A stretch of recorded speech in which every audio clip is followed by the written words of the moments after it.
Alors, déjà, quand les gens connaissent pas bien le Népal et partent faire, ça marche? Oui.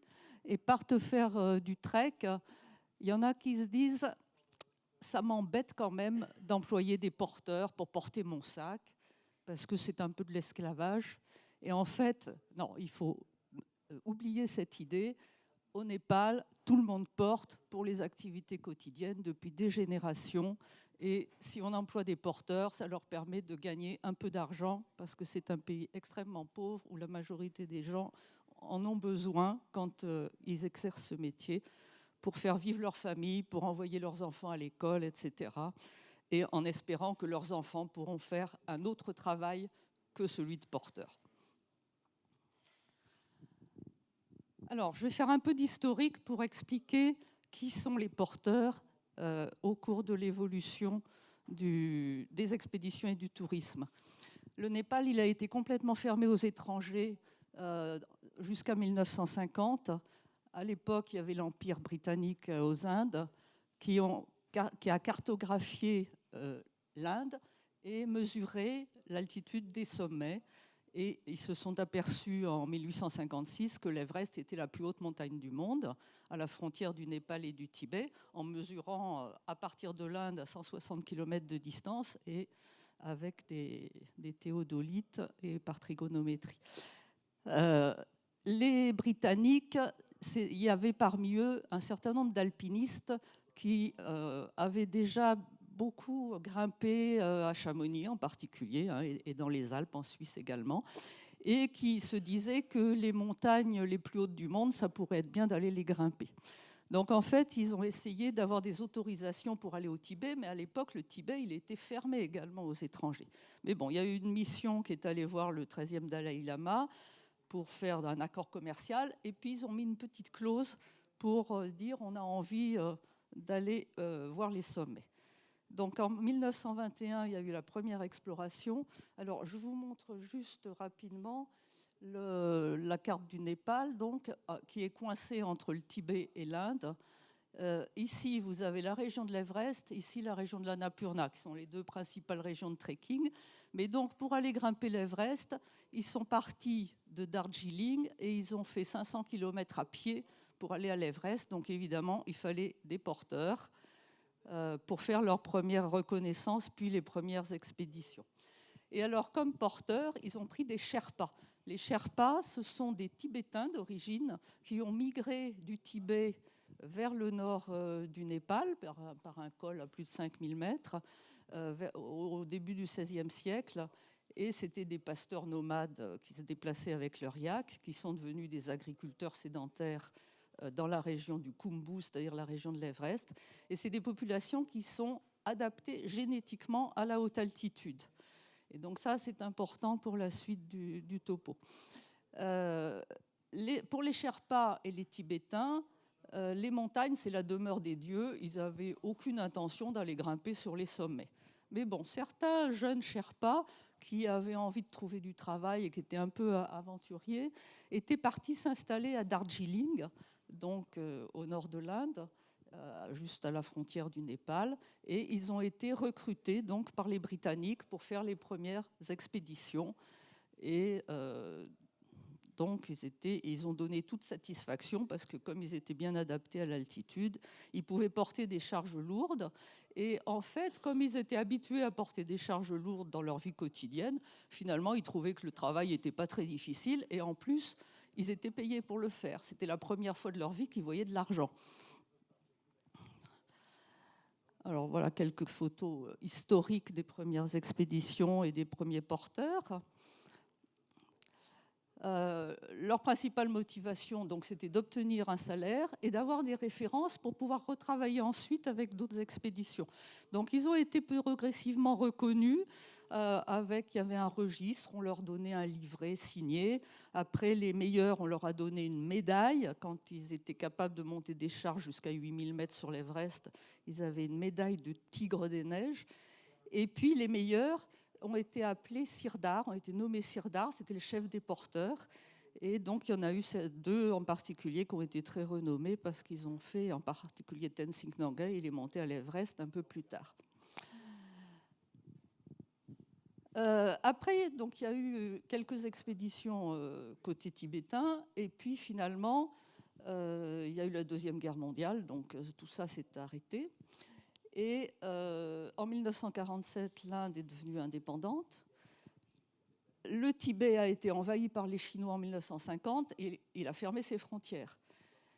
Mais en 1950, le Népal a ouvert ses frontières. Du coup, les gens qui avaient envie de grimper sur les 8000, ils ont commencé à refaire des expéditions. Et après la Seconde Guerre mondiale, la course aux 8000, c'était davantage nationaliste que sportif. Enfin, c'était les deux, mais c'était bien d'aller planter un drapeau au sommet d'un 8000. Donc en fait, le premier 8000, ça a été Herzog et Lachenal à l'Annapurna en 1950. Et ils avaient recruté un des sirdars les plus cotés à Darjeeling pour y aller. Et puis ensuite, il y a eu les Britanniques qui voulaient vraiment grimper à l'Everest. Et il n'y avait que jusque-là qui avaient pu aller côté tibétain. Donc là, ils sont passés côté népalais, dans la région du Khumbu, qui est la région des Sherpas. Et ils sont montés en 1953. Edmund Hillary et Tenzing Norgay sont montés au sommet de l'Everest. Par reconnaissance, les Britanniques ont créé à Darjeeling l'Himalayan Mountaineering Institute qui a été dirigé par Tenzing Norgay, avec l'autre Ang Tarke qui a été le premier instructeur, et ça a permis de continuer à former des Sherpas, alors à la fois pour être des sirdars, c'est-à-dire des porteurs un peu d'élite, et dont certains étaient capables de monter avec les techniques d'alpinisme sur les sommets. Et Hillary, en reconnaissance pour la population Sherpa du Khumbu, a fondé l'Himalayan Trust en 1961. Et il a construit des écoles, des hôpitaux, des dispensaires. Il a restauré les monastères dans la région du Khumbu, donc sous l'Everest. Et il a formé... Ah, pardon, excusez-moi. Ah oui, effectivement, c'est mieux comme ça. Donc dans la région du Khumbu. Et donc ensuite, il y a eu le début des activités touristiques. À la fin des années 60, les premiers touristes qui arrivaient au Népal, en particulier en venant des pays occidentaux, c'était les chemins de Katmandou pour aller tester les paradis artificiels à Katmandou. Et puis en 1970, c'est devenu davantage du tourisme sportif. La région du Khumbu a été autorisée au trekking. Et à l'époque, le mal aigu des montagnes, qui est dû à la baisse de pression atmosphérique et donc à l'hypoxie en altitude, était très mal connu. Et en fait, il n'y avait pas beaucoup de randonneurs, mais il y avait 5 à 10 morts par an pour 1000 randonneurs. Donc ça faisait quand même beaucoup. Ils mouraient du mal aigu des montagnes avec ses complications sévères qui sont l'œdème pulmonaire et l'œdème cérébral d'altitude. Alors, un poste de secours a été créé à Ferice, qui est à 4250 mètres d'altitude, à une journée de marche du camp de base de l'Everest. Et l'Himalayan Rescue Association a été créée donc, en 1973 pour étudier le mal aigu des montagnes, parce qu'à l'époque, on savait très peu de choses sur les mécanismes, et puis pour faire de l'information, parce que comme les gens ne savaient pas ce que c'était, ils continuaient à monter malgré les symptômes, et évidemment, il y en avait certains qui mouraient. Donc faire de la prévention, traiter les gens et étudier le phénomène. Et donc moi, quelques années après, je suis allée travailler dans ce poste de secours. Et puis, à partir de 1990, il y a eu les premières expéditions commerciales pour monter à l'Everest. Et ça, c'est un peu un autre sujet. Alors, à partir du moment où le trekking s'est développé, il y a eu une augmentation de la demande en porteurs. Par exemple, dans les années 2000, il y avait plus de 100 000 trekkers par an sur l'ensemble du Népal, l'Everest, l'Annapurna, et puis il y a aussi le tour du Manaslu, le Langtang. Il y a quelques régions qui sont où il y a beaucoup de trek. En 2022, il y en a moins, c'est tombé à 60 000, mais c'est la période post-Covid, c'est en train de remonter. Et le Népal espère bien que ça va remonter au-dessus de 100 000, comme précédemment. Alors, ce qui est important pour mon propos, c'est de savoir qu'actuellement, les porteurs, ce ne sont presque plus des Sherpas. Les Sherpas, maintenant, ils ont été éduqués, ils parlent anglais, ils ont été formés, certains sont très compétents en alpinisme, et donc maintenant, ils sont devenus sirdars ou guides. Il y en a qui ont le diplôme international de guide aux montagnes actuellement. Et donc finalement, ce qui les intéresse, c'est plus les expéditions que d'aller porter les bagages des touristes sur du trekking. Donc les porteurs actuels, ce sont des populations pauvres de basse altitude qui vivent dans les collines, qui sont de différentes ethnies et qui, comme les touristes, doivent s'acclimater à l'altitude quand ils montent en altitude. Et en plus, comme ils portent des charges lourdes par rapport aux touristes, ils ont encore plus de risques de développer un mal aigu des montagnes qu'un touriste. En tout cas, si c'est leur première montée en altitude de la saison, parce qu'en général, ils travaillent pour les touristes à l'automne et au printemps, les 2 saisons touristiques. Donc s'ils ont déjà fait un trek et que c'est leur deuxième trek, ils sont acclimatés du fait du premier. Mais si c'est le premier trek de la saison, ils ont un risque important de faire un mal aigu des montagnes et éventuellement des complications. L'autre problème, c'est que s'ils sont malades, ils ont peur de perdre leur emploi. Ils se disent « Oh là là, si je dis que je ne vais pas bien, on va me renvoyer à la maison et puis on va embaucher un autre porteur et je vais perdre mon emploi et je n'aurai pas d'argent. » Donc, ils ne disent pas qu'ils sont malades et si on n'y prête pas attention, on les retrouve morts au bord du chemin avec leur charge posée à côté et c'est trop tard. Donc, je vais y revenir après, mais c'est important de savoir que les touristes sont quand même responsables de la vie et de la mort de leurs porteurs éventuellement. Alors, quelques chiffres rapidement pour la situation actuelle du Népal. Il y a 30 millions d'habitants. Moi, les premières années où j'y suis allée, au début des années 80, ils étaient 15 millions. Donc 30 millions, ça s'est beaucoup développé. Ils étaient en autosuffisance alimentaire, ils ne le sont plus. Ils importent du riz de l'Inde. Le salaire moyen est de $600. Le PIB de $1336 par habitant, mais ça ne veut pas dire grand-chose parce qu'il y a une échelle des revenus qui est énorme, avec des populations très riches et des populations extrêmement pauvres. 30% du PIB, c'est ce que ramènent les travailleurs du Golfe, des pays du Golfe. Et le tourisme, c'est environ 10% du PIB. Par contre, ce qui rapporte énormément d'argent au gouvernement, mais ils le font pas, ils reportent pas ces revenus sur le bien-être des populations d'altitude, en particulier des Sherpas. C'est les permis d'expédition, et en particulier les permis d'expédition à l'Everest. Si vous voulez aller grimper l'Everest, il faut débourser 10 000 euros de permis, et après tout le reste. Et il y a des pics un peu moins élevés que les 8 000 qui rapportent également, dont les permis rapportent également pas mal d'argent. Alors, les porteurs, je vais d'abord vous donner les conditions des porteurs commerciaux. Commerciaux, c'est ceux qui travaillent en indépendant pour transporter des charges pour des travaux de construction, pour de la nourriture pour aller au marché, etc. Alors, une étude intéressante avait été faite en 2001 sur les porteurs en dessous de Namche Bazar la veille du marché. Il y a un gros marché le samedi, et donc 113 porteurs qui montaient pour aller au marché ont été interviewés, et puis leurs charges ont été pesées pour voir ce qu'ils portaient. Et en moyenne, ils portent 89% du poids de leur corps. Ils sont payés au poids, à peu près 20 roupies du kilo, c'est-à-dire 20 centimes d'euros, en gros. Et un gros pourcentage porte plus de 50% de leur poids. Et il y a même 20% des hommes qui portent plus de 125% de leur poids. Donc il n'est pas rare de voir des porteurs qui portent des des matériaux de construction, des poutres, des choses extrêmement lourdes.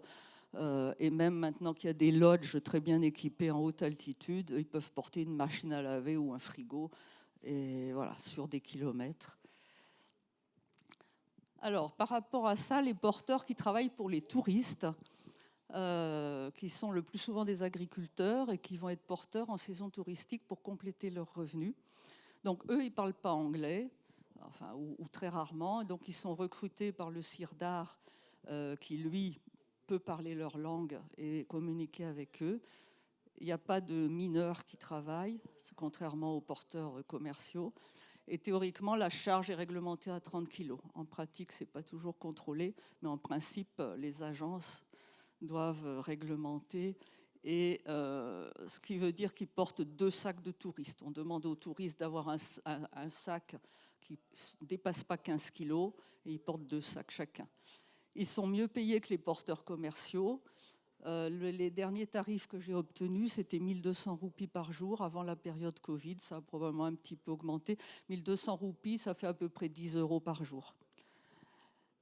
Ce qui, pour le Népal, est pas mal. Et ils sont théoriquement assurés par l'agence de trek. Et là encore, ça reste très théorique pour beaucoup de petites agences.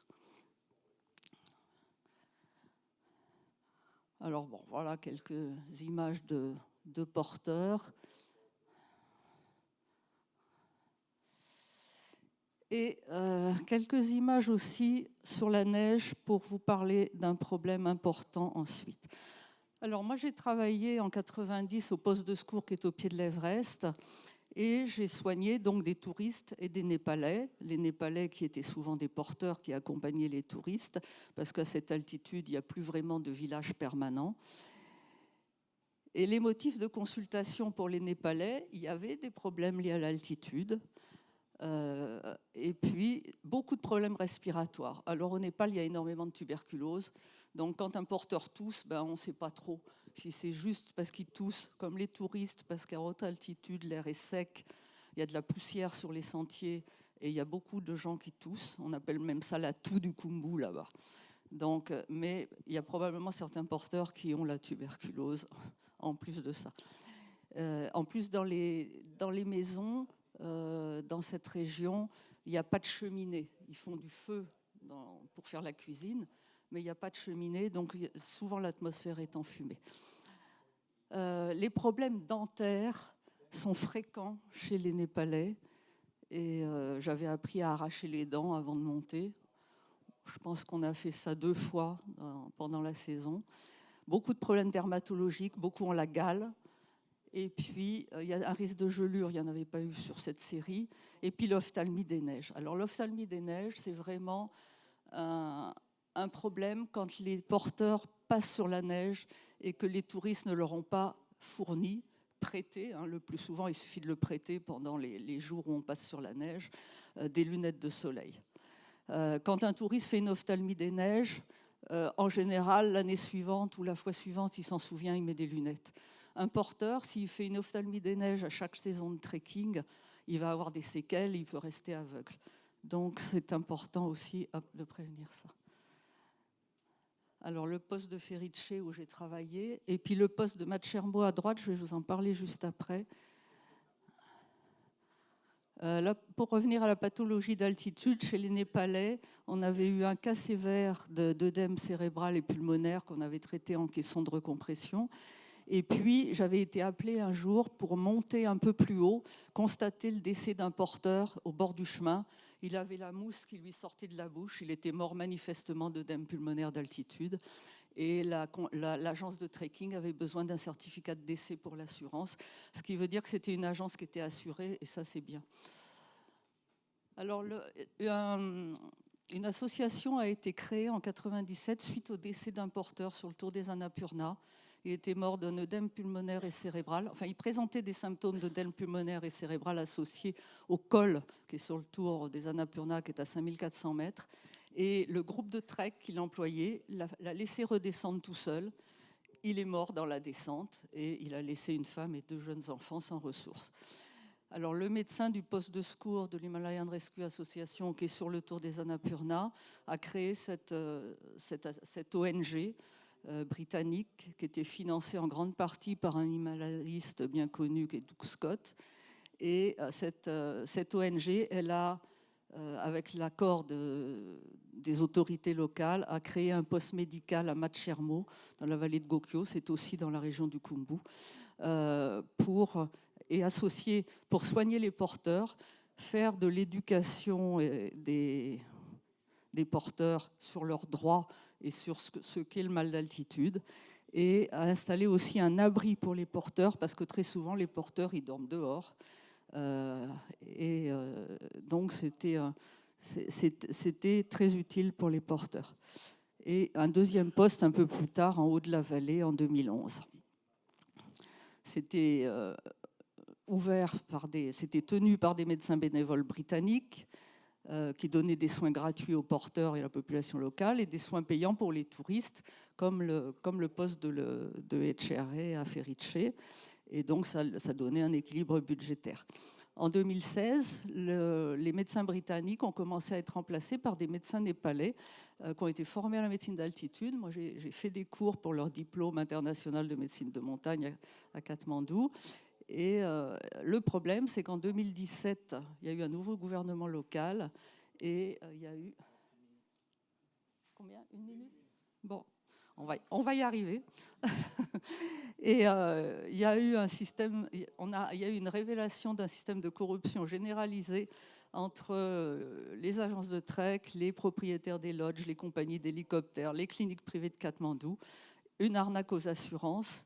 Et en fait, en 2019, il y a une clinique privée qui s'est ouverte à Gokyo, donc là où il y avait un poste pour les porteurs, associé à une clinique de Katmandou et une compagnie d'hélicoptères, avec un médecin népalais qui n'avait pas été formé, qui donnait des traitements inadaptés et surtout qui évacuait plus de 50% des touristes, parce que leur but finalement, c'était de toucher des commissions à tous les niveaux que je vous ai cités, à chaque fois qu'ils évacuaient des touristes. Et du coup, le poste de secours a été obligé de fermer. Le gouvernement a interdit l'ouverture au printemps 2020. Et comme le Covid est arrivé à ce moment-là, il n'y a eu aucun moyen de discuter. Et donc maintenant, c'est fermé.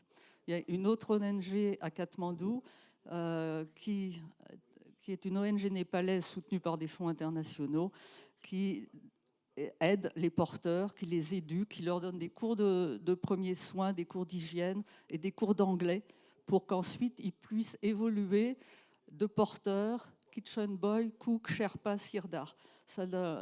Les sherpas, dans ce cas-là, étaient des aides des guides.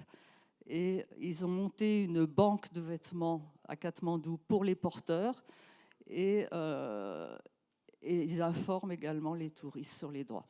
Voilà. Donc ça, c'est les recommandations pour les touristes qui emploient des porteurs, leur fournir un équipement adapté et vérifier qu'ils vont pouvoir dormir dans des conditions correctes en altitude, que les charges sont réglementées, qu'il faut qu'ils soient assurés, qu'il ne faut pas les renvoyer seuls quand ils sont malades ou blessés.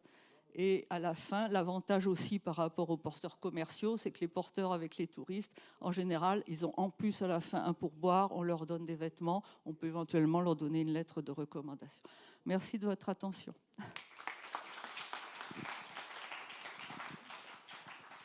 Merci, Dr Jean, pour cet exposé passionnant. Donc maintenant, nous allons prendre, je crois, en visioconférence notre prochaine interlocutrice, Madame Astrid Fossy-Ekman, qui va nous proposer une recherche-action de Médecins du Monde sur la vulnérabilité des travailleurs du déchet en Katmandou. Madame Fossy-Ekman, est-ce que vous nous entendez? Alors, je vous entends très bien. Je vais partager mon écran. Vous me dites si ça fonctionne. Oui. Vous m'entendez également? Oui. Alors, on me signale que vous êtes au Népal, c'est ça? Alors, je suis à Katmandou, oui.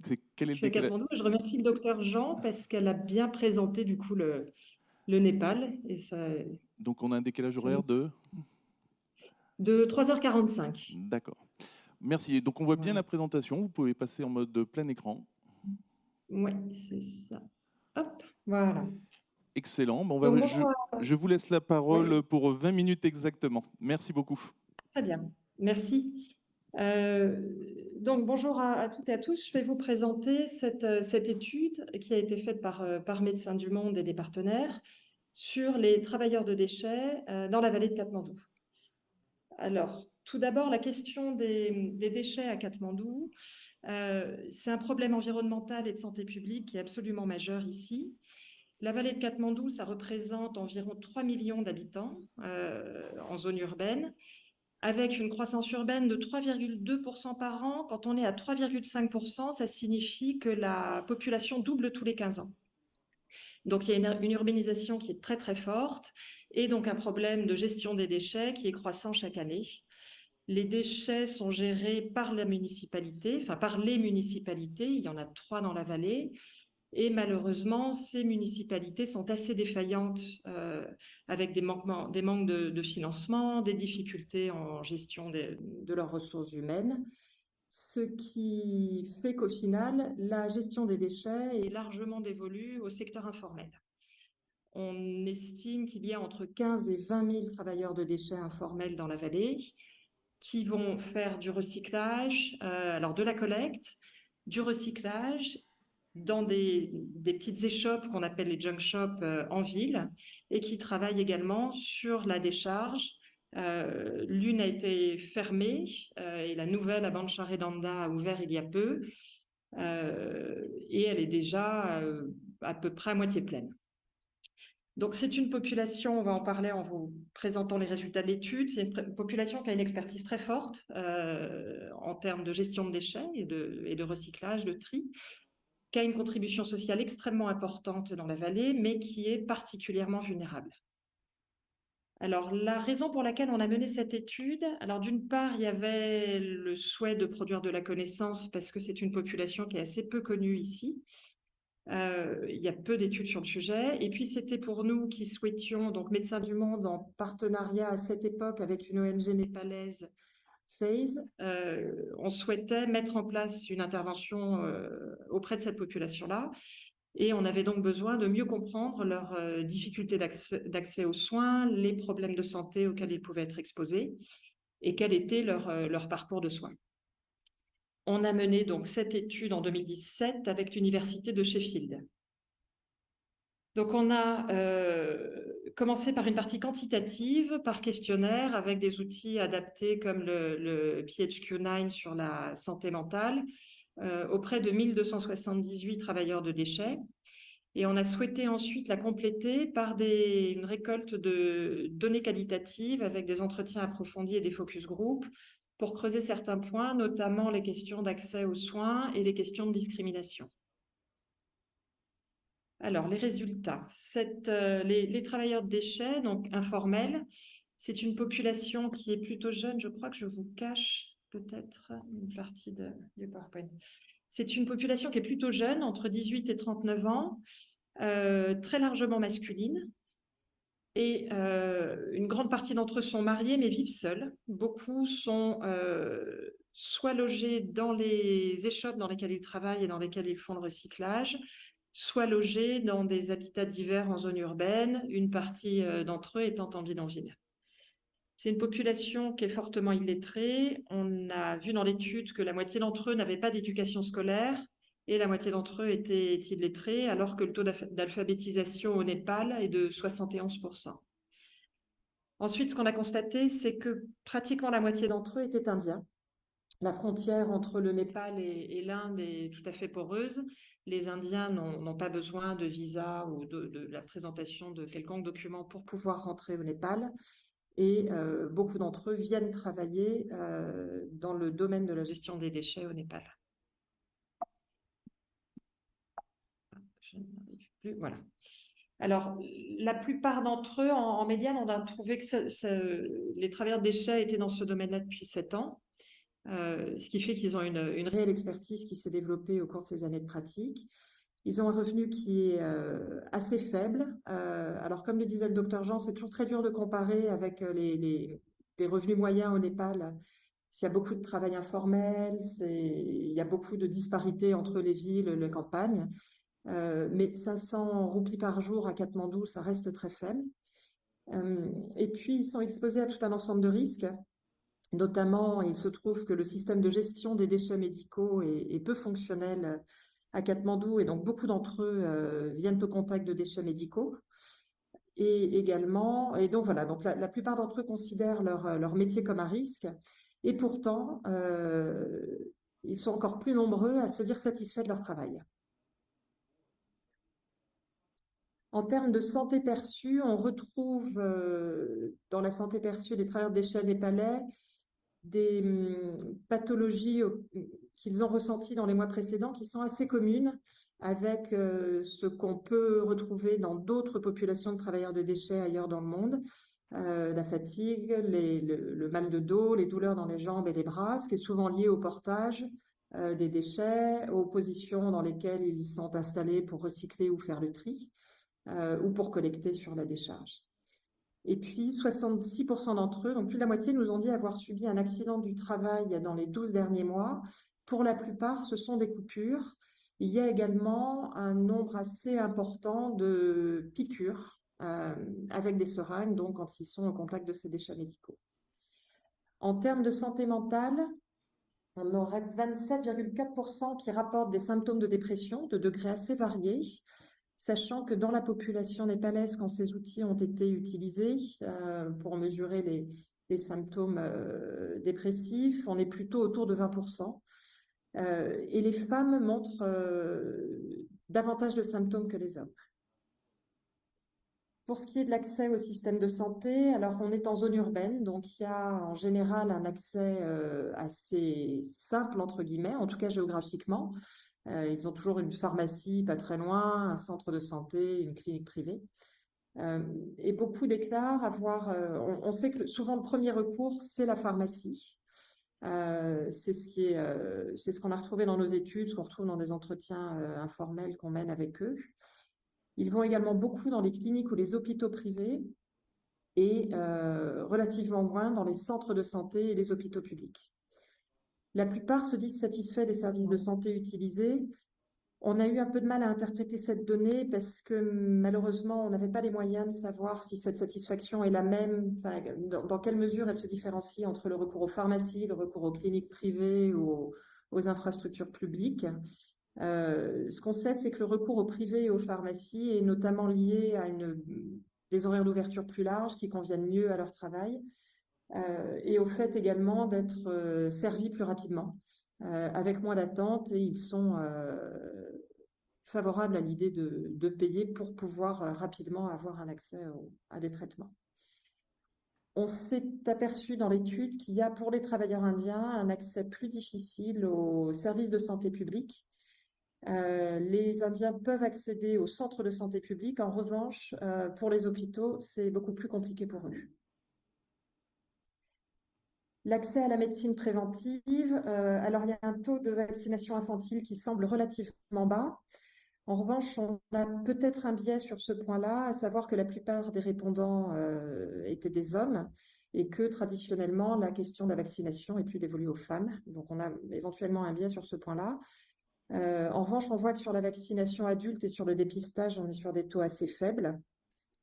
Et sur les soins de la mère et de l'enfant, si au niveau prénatal, la plupart des femmes ont au moins eu un contact avec le système de santé, pour ce qui est du postnatal, c'est très faible. Ceci dit, là aussi, on ne sait pas le nombre de grossesses qui ont été menées à terme dans notre échantillon. Donc, ça reste un chiffre qu'on prend avec des pincettes. Pour ce qui est de la perception du risque dans leur travail, donc comme je l'ai dit avant, ils ont pour une grande majorité la perception d'un travail risqué. Et ce qu'ils identifient comme risque est assez commun à l'ensemble des personnes dans le monde dans le travail des déchets informels. Ce sont des blessures, des problèmes respiratoires, des infections qu'ils identifient comme risque. Et c'est une connaissance expérientielle, c'est-à-dire qu'ils ont été et ils se savent davantage affligés de ces maux-là que d'autres personnes de leur entourage. et ils discutent autour d'eux de ces risques. Donc, ils en ont une conscience assez claire. Et paradoxalement, la question de la protection est beaucoup moins claire pour eux. Un quart nous disent ne pas savoir comment se protéger. On en a uniquement un tiers qui se protège effectivement, mais là encore avec des façons très variées. Ça peut être uniquement de mettre un tissu, de se couvrir le nez d'un tissu, ou d'utiliser des gants en laine qui vont avoir souvent été trouvés parmi les déchets, et beaucoup moins d'équipements de protection individuelle plus efficaces. Ce qu'on trouve également, c'est que les travailleurs indiens se protègent moins que les travailleurs népalais, et également que les personnes plus la personne considère que le risque est faible, moins elle se protège. Alors les affiliations, le titre est peut-être pas très clair. On a essayé de voir, alors que c'est une population qui est un peu isolée, qui est assez isolée de ses structures familiales souvent, s'ils appartenaient à d'autres groupes et s'ils étaient inclus dans certains des filets sociaux qui peuvent exister au Népal. Donc, une infime minorité est couverte par une assurance sociale. C'est un système qui a été mis en place, me semble-t-il, en 2014 au Népal, mais qui couvre encore et qui atteint très très peu ces populations-là. Et pour ce qui est des coopératives ou des groupes de soutien financier, on a trouvé 11% des répondants qui déclaraient être membres d'une coopérative. Et on s'est aperçu que c'est davantage des femmes un peu plus âgées que la moyenne et avec une éducation, un niveau d'éducation un peu plus élevé et d'origine népalaise qui étaient plus susceptibles de faire partie de ce type de groupe. Alors, cette étude, elle nous a permis de conforter certaines des hypothèses qu'on avait déjà parce qu'elles étaient déjà existantes dans la littérature sur les travailleurs des déchets d'autres pays. En revanche, elle a mis en lumière d'autres aspects de vulnérabilité qui sont plus spécifiques au Népal. Alors, il y a la question déjà de la stratification sociale. Le Népal a un système de caste qui a été mis en place, qui est hérité du système de caste indien, sur lequel se juxtapose un système de ce qu'ils appellent ici les ethnicités. Donc sur des groupes les groupes ethniques présents avant l'arrivée de l'hindouisme au Népal. Donc les deux se juxtaposent pour créer tout un système de stratification sociale où certaines castes ou groupes ethniques vont être considérés comme étant inférieurs socialement. Et parmi nos répondants, on avait 97% d'entre eux qui appartiennent à ces groupes-là. L'autre aspect de vulnérabilité qui est clairement ressorti, et je l'ai déjà évoqué, c'est celui des travailleurs indiens.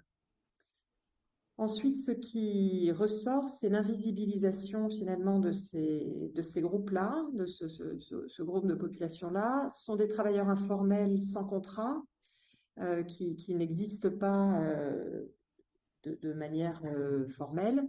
C'est une population qui est éloignée de tout un ensemble de structures. On a vu qu'ils n'étaient pas dans les coopératives, des tontines, des groupes de soutien. Ils ne font pas partie de clubs. Il y en a beaucoup dans les quartiers à Katmandou. Ils n'en font pas partie. Les enfants indiens, quand les travailleurs indiens viennent avec leur famille, les enfants ne peuvent pas être scolarisés au Népal.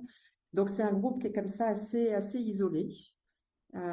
Et d'autant plus quand ils viennent aussi sans leur famille et qu'ils vivent sur leur lieu de travail. Ensuite, la question de la discrimination est ressortie de manière assez forte, et notamment dans l'étude qualitative. Elle était citée comme un des risques principaux du métier par les répondants. Alors, il y a plusieurs niveaux de stigmatisation et de discrimination dans le travail des déchets. Il y a déjà la pratique professionnelle elle-même. Les déchets sont considérés comme sales, impurs. Donc, le fait de les manier rend la personne également sale et impure. Il y a cette question dont je vous parlais avant de caste et de nationalité, et la question des travailleurs étrangers indiens, qui sont en règle générale plutôt bien acceptés, mais évidemment, dès qu'un problème se pose, c'est un facteur qui peut ressortir dans le conflit. Et puis, il y a une discrimination de la part de la famille et des proches. Beaucoup de travailleurs népalais ne disent pas à leur famille le métier dans lequel ils sont engagés, ce qui explique aussi que beaucoup viennent sans leur famille. Et pour ce qui est des Indiens, c'est une des raisons de la migration. C'est-à-dire que alors le temps est plus clément pour travailler dehors au Népal qu'en Inde, mais c'est aussi pour éviter que la famille soit au courant du travail qui est fait. Et donc, évidemment, face à cette discrimination, il y a des mécanismes d'adaptation que les personnes mettent en place. Celui de se taire, ce qui renforce l'invisibilisation de ce groupe-là. Et puis le fait de ne pas révéler leur travail à leurs proches. Et comme je le disais, pour les Indiens, de migrer. Donc voilà, ces facteurs discriminants renforcent bien évidemment la vulnérabilité de ce groupe-là.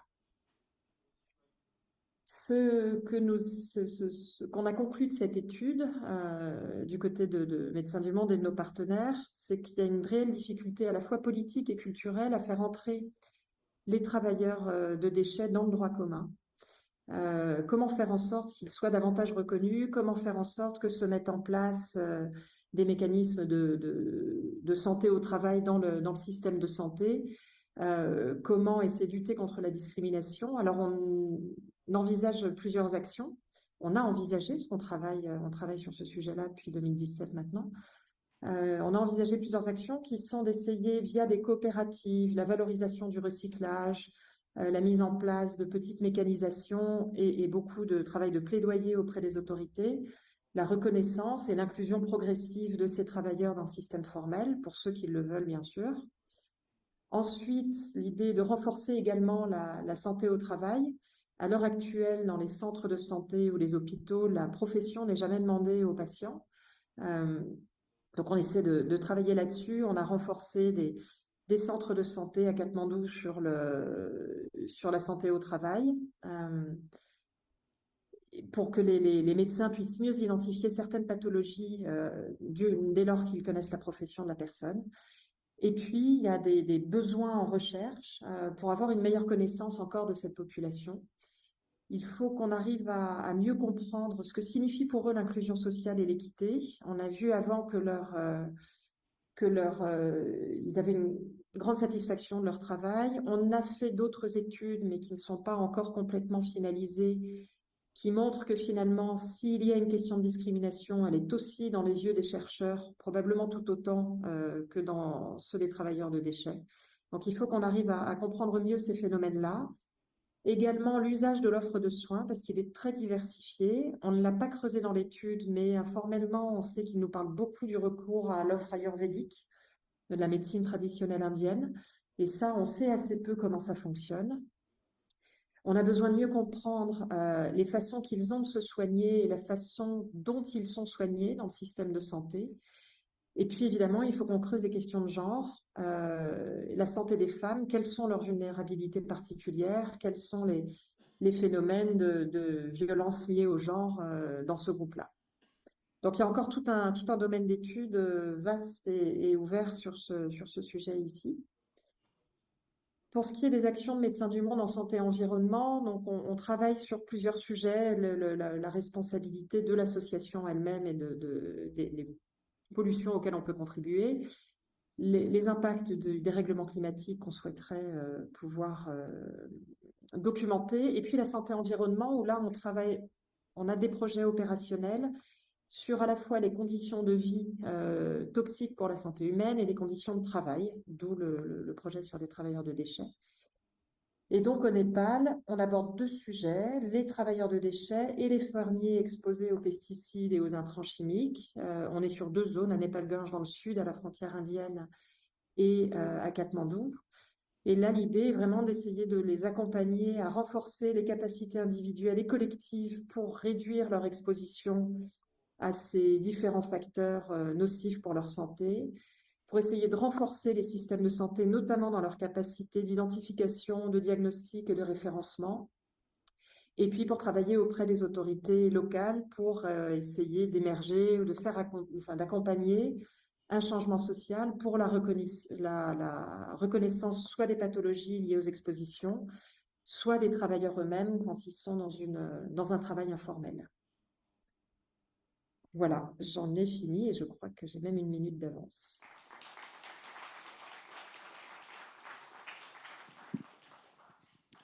Donc, merci beaucoup pour cette présentation. Merci également pour avoir tenu les horaires. Je vais maintenant inviter le professeur Sanae Achour pour venir nous parler des tanneurs de fesses avec exactement 20 minutes, ce qui nous permettra d'avoir quelques minutes après de questions dans cette session. Merci beaucoup, professeur.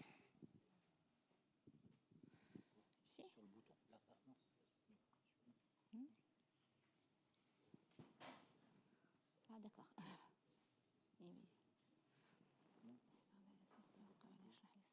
Je ne voudrais pas ce système. Je veux juste le système normal. Je ne veux pas de lecteur de... C'est pas encore 20 minutes. Hein.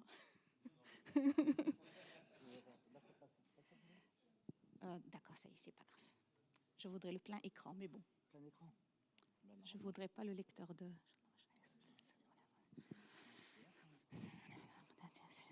Ok, il n'y a que ça. Il n'y a que ça. Je veux le plein, je veux pas le lecteur de.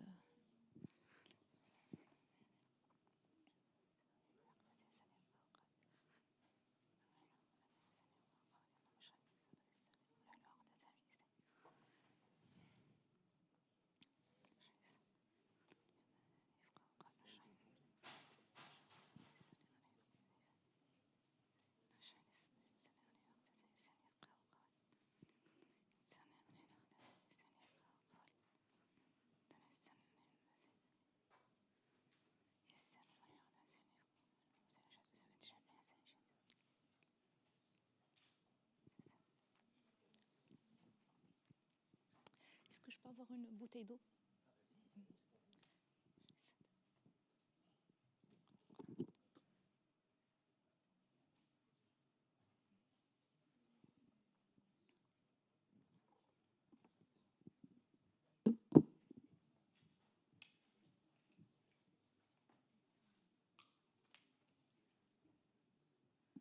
Merci, Monsieur le Président. Donc, d'abord, je tiens à remercier les organisateurs des 28e actualités du Pharo de m'avoir invité et je souhaite tout le succès pour ces journées.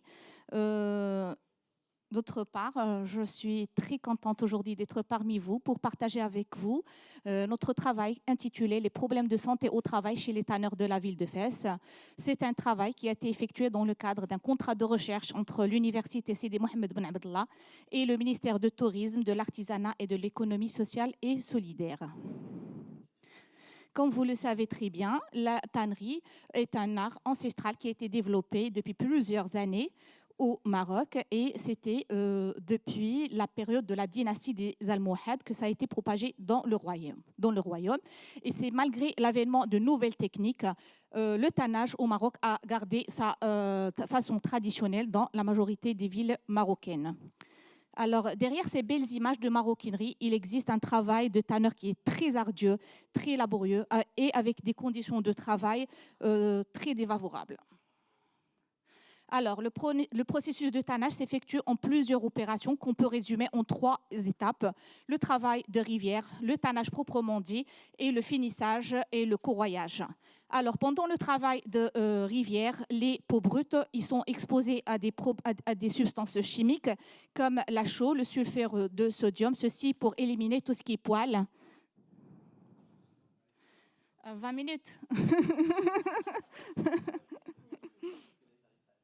D'accord. Donc, le travail de rivière, pendant le travail de rivière, les peaux sont exposées à des substances chimiques comme la chaux, le sulfure de sodium, pour éliminer tout ce qui est impureté, poils et la graisse. Ensuite, ensuite, il y a le travail de tannage proprement dit qui est effectué par des tannins végétaux avant le finissage et la teinture et le façonnage du cuir.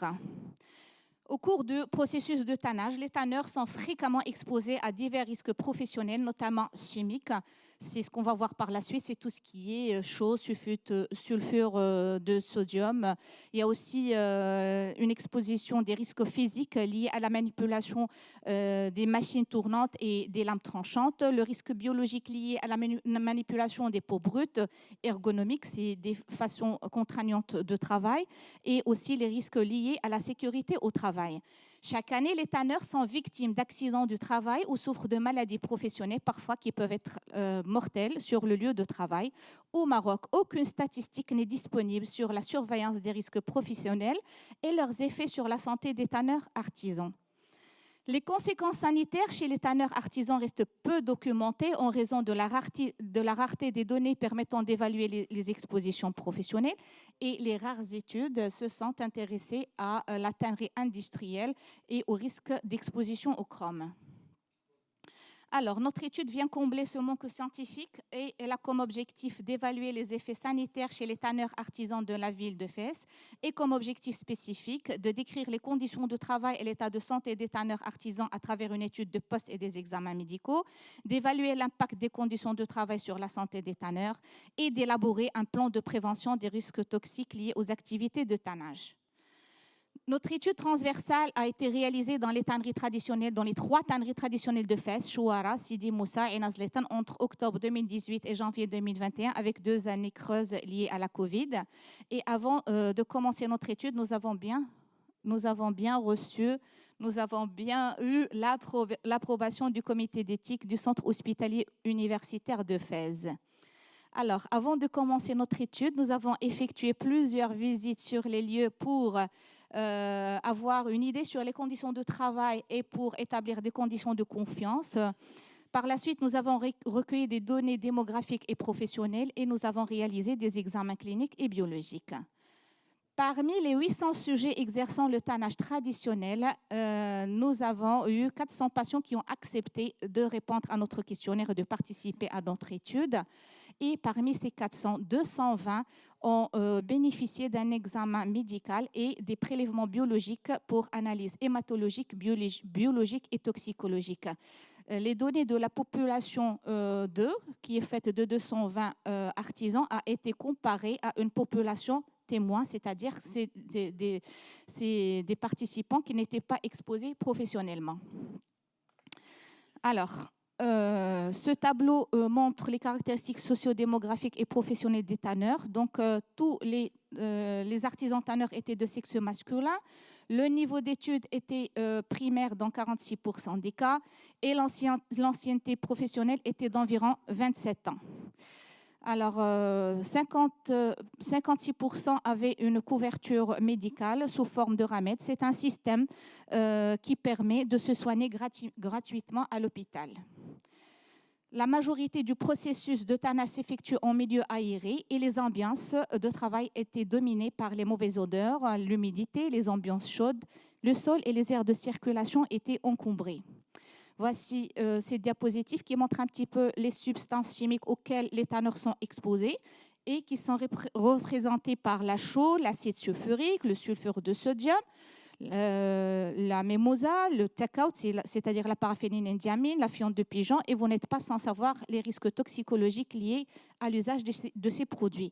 75% des artisans étaient au moins exposés à un accident de travail, représentés par les chutes et glissades, blessures, coincements, inhalations et brûlures, surtout par l'acide sulfurique, le sulfure de sodium et la chaux. Seulement 4% des tanneurs avaient bénéficié d'une intervention en urgence et aucune trousse d'urgence n'est disponible sur les lieux. Alors, notre enquête a montré aussi que les mesures d'hygiène sont très défavorables. Ainsi, la prise des repas s'effectuait directement dans les ateliers. La totalité des tanneurs utilisaient de l'eau de tannerie pour boire et pour leurs besoins personnels.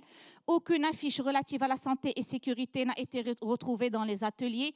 L'ensemble des 3 tanneries ne disposait pas de vestiaires ni d'air de réfectoire et les toilettes étaient mal entretenues. Le nettoyage des milieux pour les 3 tanneries se faisait de manière hebdomadaire et les déchets se rejetaient directement dans la rivière. Alors, ces diapositives montrent l'absence d'utilisation des équipements de protection individuelle.